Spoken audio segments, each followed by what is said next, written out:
Hello and welcome to the String Along podcast. My name is Erin and thank you for joining me. This is episode number 2 and look what I have.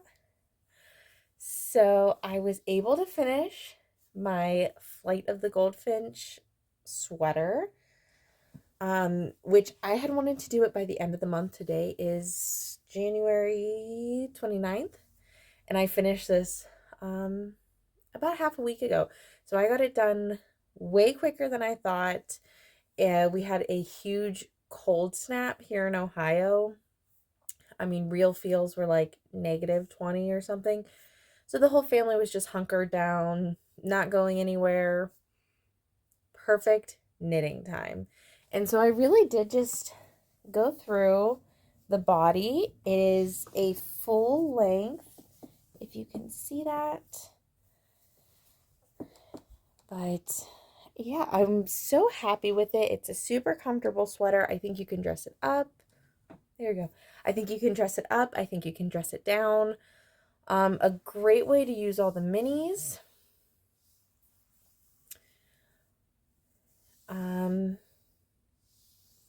My only complaint is I don't like this because of the bra straps. I am never going to not wear a bra. I don't have any like if I'm wearing a sweater like this, I'm probably not going to wear like a strapless bra with it, so I'm not a huge fan of that. Um, but it's not too big of a deal. I don't mind it too much. But so the yarn that I use, this is Knit Pick Stroll Fingering in the colorway Cork. I did have to order a couple extra skeins of yarn, and I have pretty much a full skein left. I think I ordered 3 extra, and then ended up not needing one of them, I believe. And I think it pairs very nice with the mini skein. These are all indie dyed from Uranaceous Fiber. It was a Halloween countdown a couple years ago now, once upon a Dino Dreary, and there was like a little mystery that we had to figure out. It was a lot of fun, and we got nice yarn. And what I think is kind of fun about this yarn is that there is definitely like warm tones, and then there's also like cool. So I think depending on what colors would work in your wardrobe the best, your base color could have been, a huge, like, a navy. You could do green, like black. I mean, would be endless possibilities to do something like this with this yarn, to really make it your own. And I used probably about 10 grams of each of these colorways. So I still have about 10 grams left. And I'm not quite sure what I am going to do with it yet. But that kind of works that I still have some of this. So maybe I could do like a matching hat.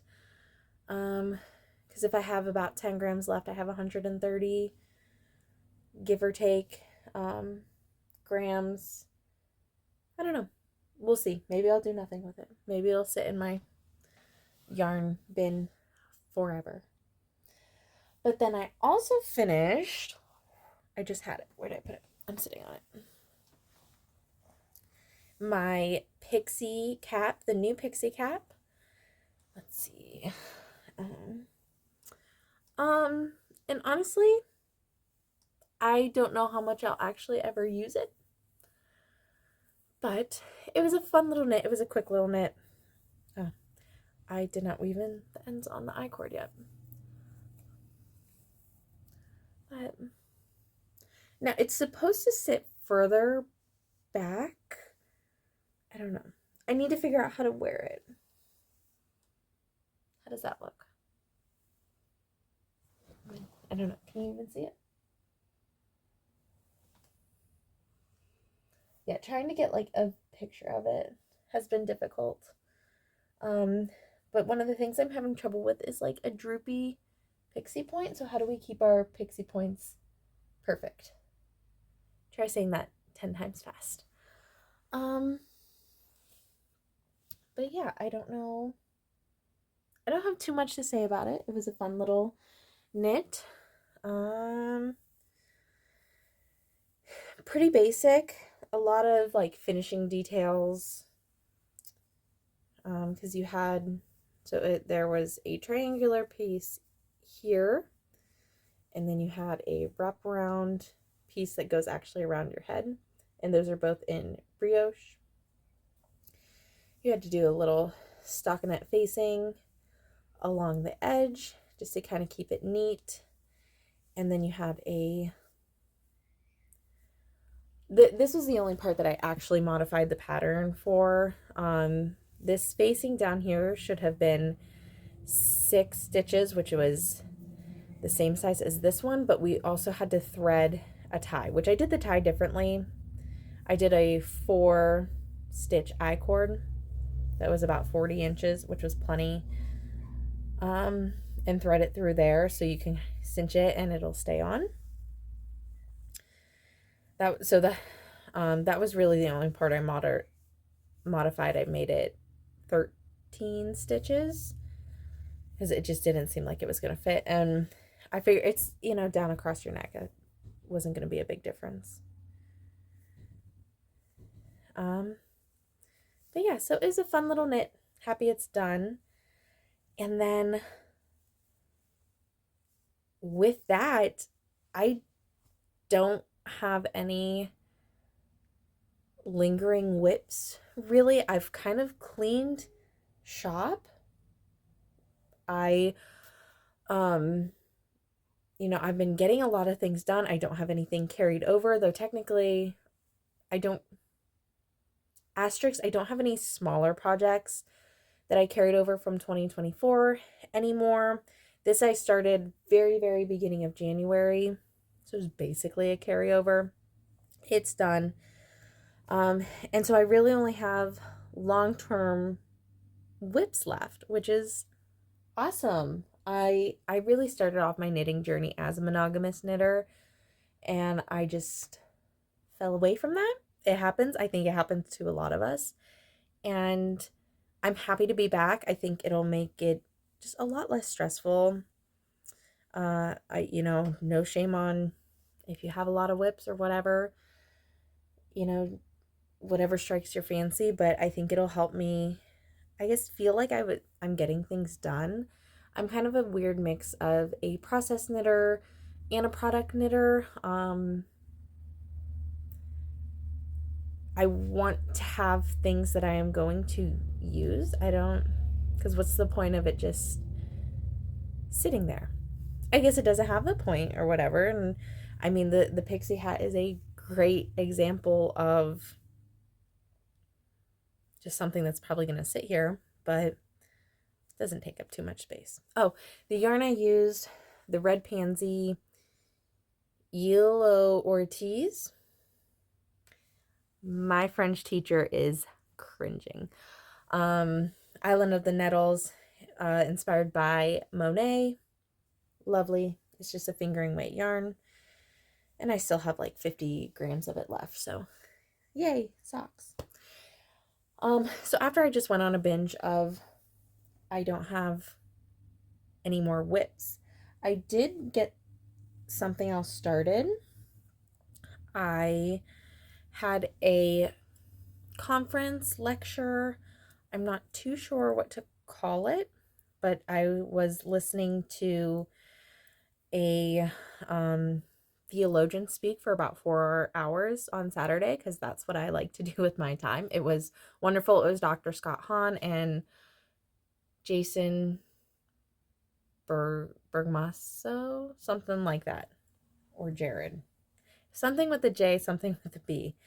But so I had a lot of time to just sit and listen. So of course, hands got to be doing something. So I cast on a Musselburgh, which I've been meaning to make another one. And this is how far, I have not worked on it since, but this is how far I've gotten.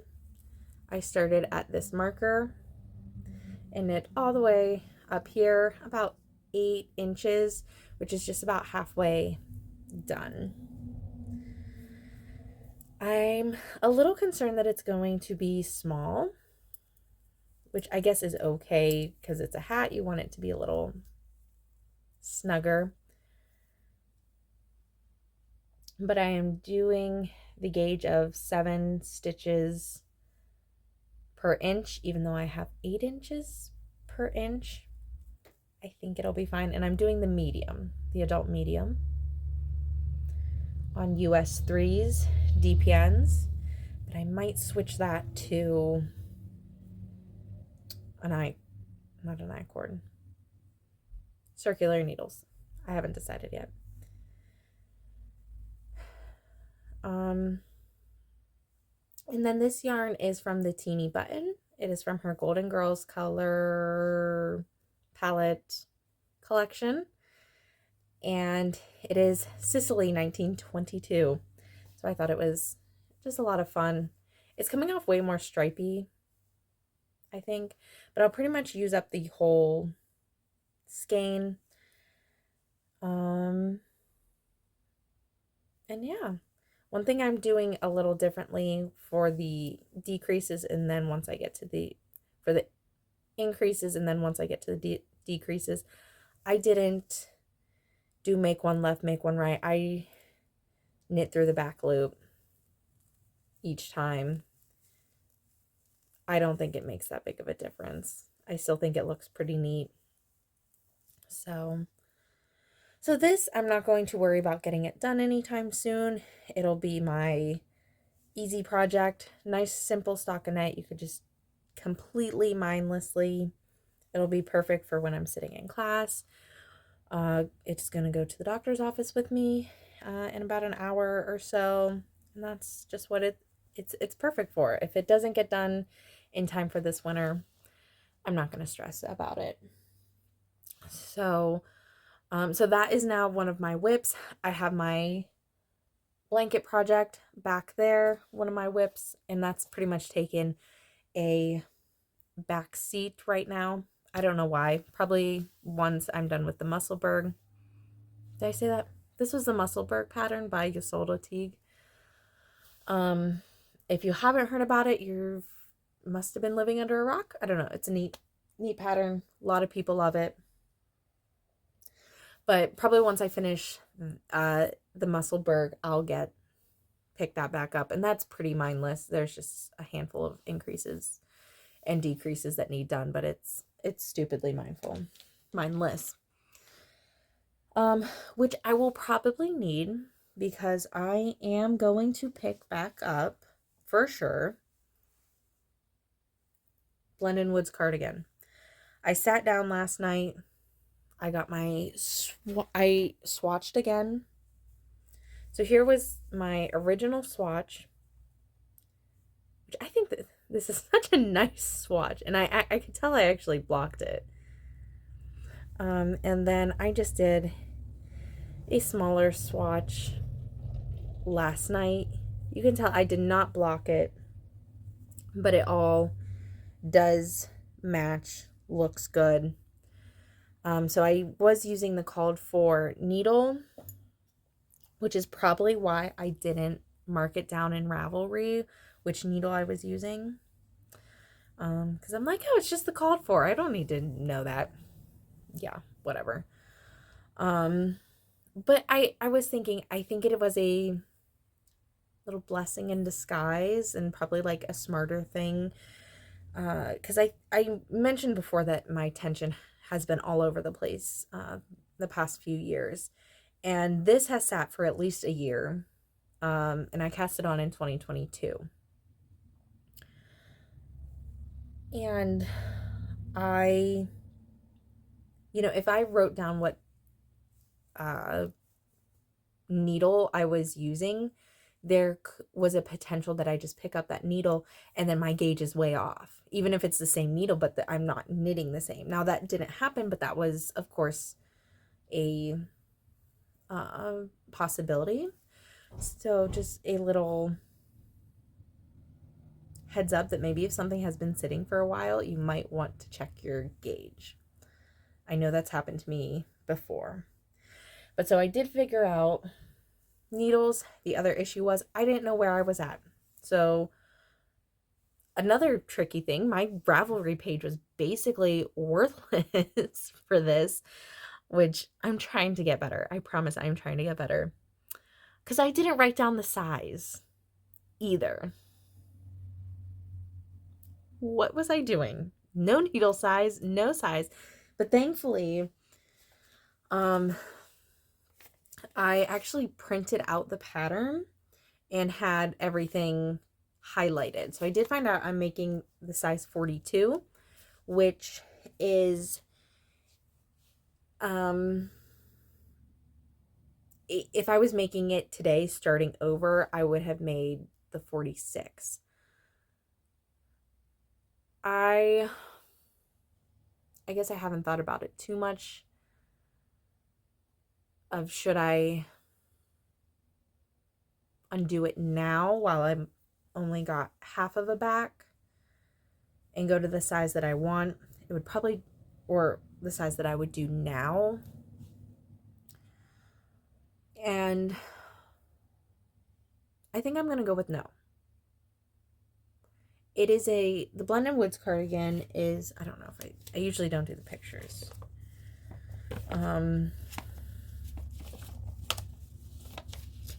The Blended Woods cardigan is an open front cardigan. There's no buttons. I must have printed this on a work computer. So it's open front.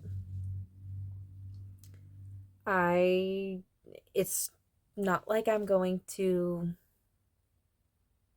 need to button it. Like it's not going to need to stretch around the whole bust. But then I also don't want to look like, what is that? Like fat guy in a little coat. So I don't want to look like that. But, I guess that's something I need to think about. I'll look at the schematic. How about that? Maybe there's some ease in there and stuff like that. I usually don't follow that kind of stuff. But, I did figure out where I was in the pattern. It looks like I am just about ready to shape the armholes. Now finding out where I'm at in the cable pattern going to be a little bit more difficult, but I think there was a rhyme and a reason to where I stopped. So yay for some semblance of order. But yeah, so I'm really excited to pick this back up. When I was swatching last night, it felt good. I love cables. I don't like knitting. I love cable. I don't like lace knitting. I love knitting cables though. So I was happy to be back with it. And I think I've decided that I am going to participate in Finish It February, which is put on by Roxanne Richardson. I've never participated before, but it's kind of just a chance to clean out your WIPs, get some lingering UFOs finished, focus on it throughout the 28 days of February. And I think I'm going to do that. I am not so delusional that I think I am going to pretty much knit an entire heavily cabled garment in those days, in 28 days. But it'll be nice just to focus on it and maybe, ease off the gas once we hit March. But I don't know, maybe I could do it. Doubt it. But yeah, I think I am going to participate in that as much as possible. Just see how far I can go when I focus on one project as much as possible. Because I know one thing I'm going to struggle with something like this is going to be a nighttime knit. Though I am getting a little bit extra time during the day. I don't know. It's not something I'm going to be able to pick up when all the kids are around, or I get a lot of knitting time while my daughters are at their dance classes, and I'm not sure if this is going to be something like my daughter's dance class. It's only half an hour. I'm not going to pick up something like this For only half an hour. Well, maybe once I get back in the swing of things. But, if there's too much going on, you know, dance will probably have to be homework time, and then I can dedicate more time of this during nighttime when I've been doing homework. So I think it's just, reprioritizing and stuff. But maybe I could get it done. I'm just so excited for this. Hopefully it'll fit if I don't decide to completely rip it out, which I'll be really upset if I do.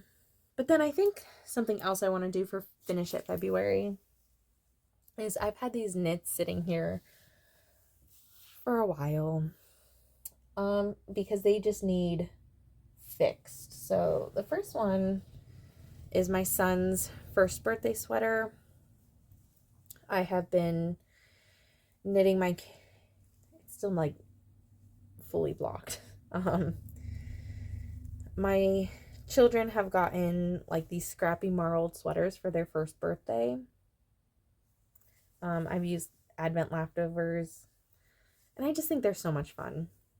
But his has a zipper, and I sewed on the zipper on one side, and I tacked it down twice. I'm like, this zipper's not going anywhere. And then, after sewing it on, I do not have a split zipper, which you need for a jacket. So I need to untack it and retack it. And then that could be officially finished. But then it also doesn't fit him. I think I made way too big of a size. And then it doesn't help that he's also very tiny. So that's just been sitting here for a while. Probably needs reblocked at this point to lay it flat with the zipper. But and that's not going to take long at all. It's just one of those, I don't want to do it. Undoing things feels so painful. And the other one is the rainbow jumper. It is complete. These are the same yarn. It is a Woolberry Advent. But so what happened with this was, I'm trying to think, I think this is the front. I don't remember which is the front. I don't think it matters, actually. No, this is the front. Okay, we're done. So what happened with this was I had to grade up. This is an original 1940s pattern, so it only came in like 36-inch bust. Had to grade it up to 44. And I didn't need to grade as much for the shoulders. Like I really only needed it around the bust area. And so now the shoulders far too large. It's creating kind of this drop shoulder effect. I don't like that, especially on a silhouette like this. It is just not it. And so I need to do something to move the shoulder sleeves. But the issue is I'm nervous to like rip out the sleeves because I don't want to catch like the wrong stitch, I guess, and like start unraveling the whole thing, which I don't think that's going to happen, but I could catch the wrong stitch. And so I think what I am contemplating doing is just tacking it up like this, so that there's going to be like a selvage.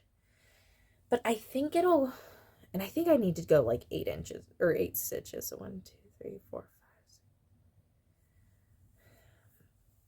Like past this button, basically. So it'll make the sleeves shorter, but it would make them kind of puffy, which would be fun. So I need to play around with it. Again, this is why it's been sitting for literally months, but I mean, it's a lightweight short sleeves shirt, so it's not getting a ton of use anyway right now, but it would be nice to wear it during the springtime. So maybe I'll work on those in February as well, because I think I've seen Finish It February and also Fix It February, which those would both fall under either of those categories. Well, that is about all that I have for today. If you want to leave me a little note, I would love to read it, and I hope that you join me next time. Bye.